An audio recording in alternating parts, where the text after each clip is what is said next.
This is the April Cook Connect and Conquer Club event. And this month we're talking all about Moroccan food, which is one of my favorites.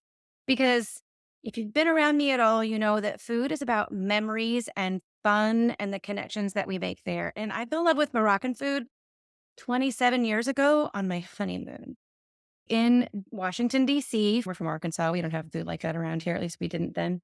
I just remember being blown away by the combination of flavors that they mix together with the spices that they use in Moroccan food. And the hospitality, the service was great, the food was great, and they combined so many things I'd never thought about before. And all of a sudden, I was like, oh my gosh, this just opened up my world in a whole different way where food was concerned. So, Moroccan food is just this really cool, vibrant tapestry of flavor, just this flavor bomb. I think I love it so much because it's so steeped in culture and the sharing of the communal dining and the sharing of flavors and serving everything family style to really bring together that communal aspect of the breaking bread together. And their spices really play a central role in it. And I'm going to give you a handout. I'm going to email you a handout after.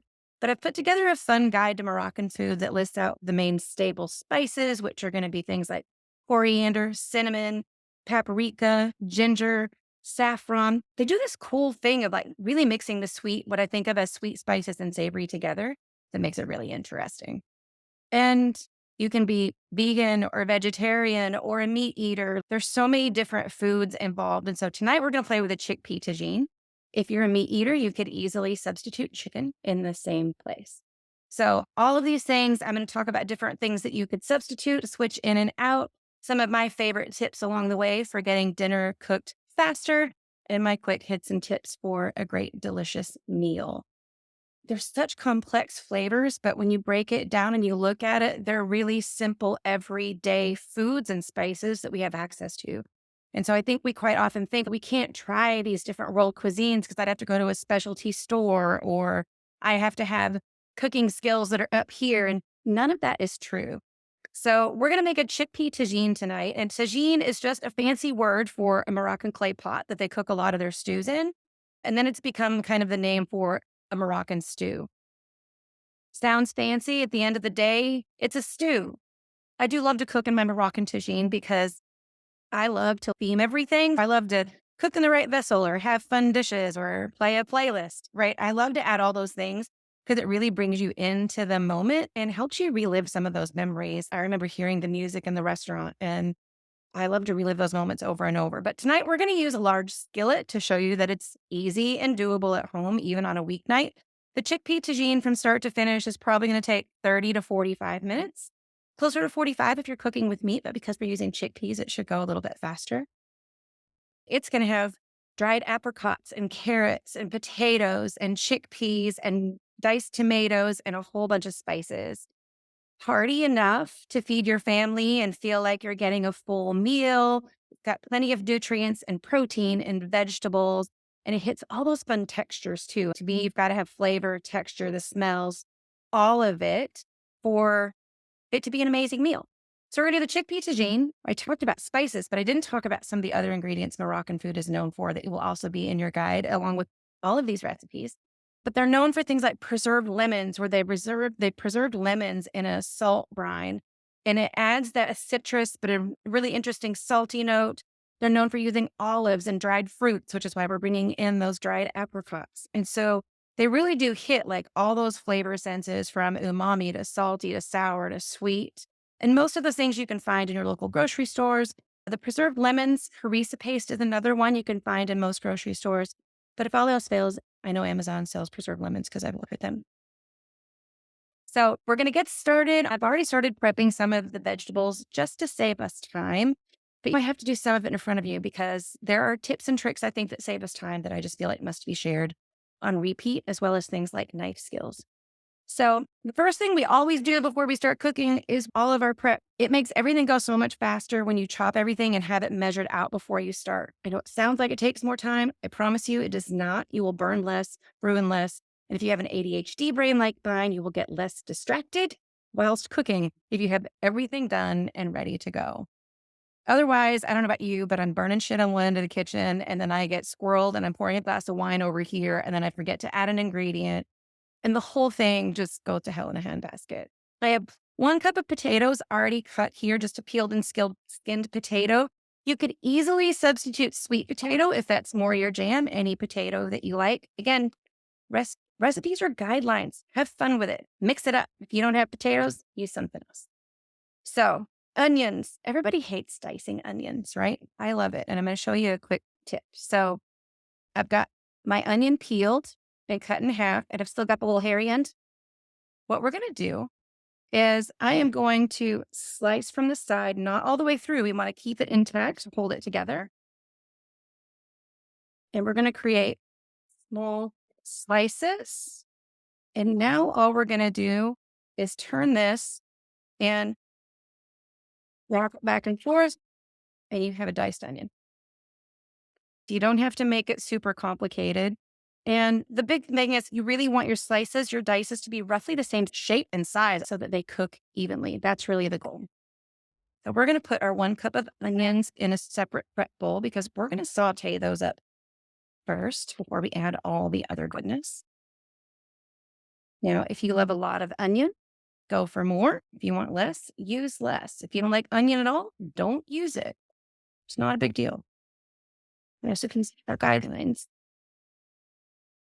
All right, we have all of our spices here ready to go. I've got 1 can of chickpeas. I have 1 cup of diced tomatoes. And then we have to chop some apricots. It's about a cup of carrots. And we're going to start cooking. I'm going to switch camera views and we're going to pop over to the stove so that you can see how it all comes together. We're going to start by adding a little bit of olive oil in here.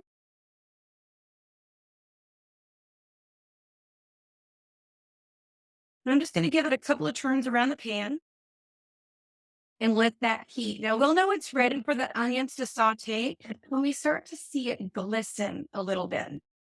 It almost becomes shimmery. So we know it's ready to throw in the onions and the garlic. Now I can hear it. We're going to add our onions.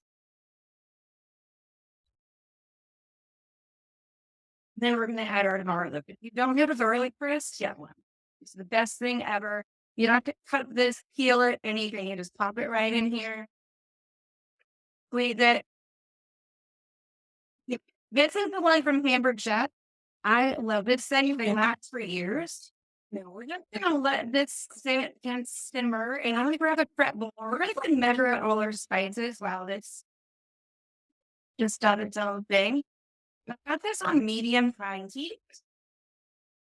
So the first thing we're going to use is cumin. We're going to use 1 teaspoon of ground cumin. Then we're going to do 1 teaspoon of ground coriander.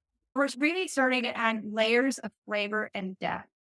And so now we're going to add that cinnamon. So we add a little bit of spice and that sweetness to the blend. Then we're going to add a little spice with a half teaspoon of ginger. We're going to do a 1/4 teaspoon of turmeric. Now this is going to add some color. And we're going to do a 1/4 teaspoon of cayenne. Now you can make this again. If you like your food spicy, you can use a little less or a little bit more. I think I'm actually going to do an 1/8 if I'm a little bit. And if Ken wants it spicier, he can add more when it's done. But I can't take out if I add too much. We're going to add all of our spices in with our onions and our garlic. And we really want to coat the onions and garlic and let those flavors build before we add everything else. Ah, it smells so good. And there is just a certain smell to Moroccan food. I don't really care what dish it is that you're cooking. That combination of spices has a unique. What we're going to do is we're going to add in the diced tomato. And we're going to add 1 cup of broth. Now you can use chicken broth. You can use vegetable broth. You can use broth. We've got acid from the tomatoes, a richness of vegetable broth. We've got the onions. We've got all those flavor spices coming together. What we're going to do is we're just going to bring this to a simmer before we add our carrots, potatoes, and avocado and our chickpeas. Now we're going to add our potatoes and our carrots, our apricots, and our chickpeas. We're going to stir this up. I'm going to add a little bit of salt and pepper, but that's it. We're just going to let this simmer when we pull everything else together. And at the end, we'll top it with fresh cilantro and parsley.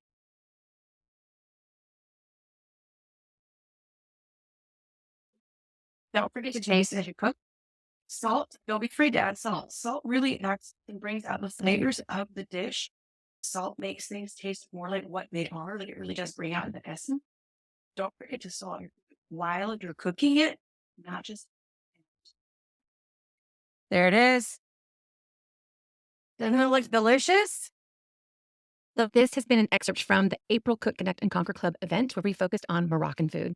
If this has sparked your interest, check out the link for the Cook, Connect, and Conquer Club in the description below. Get access to the replays, meal planning resources, and more.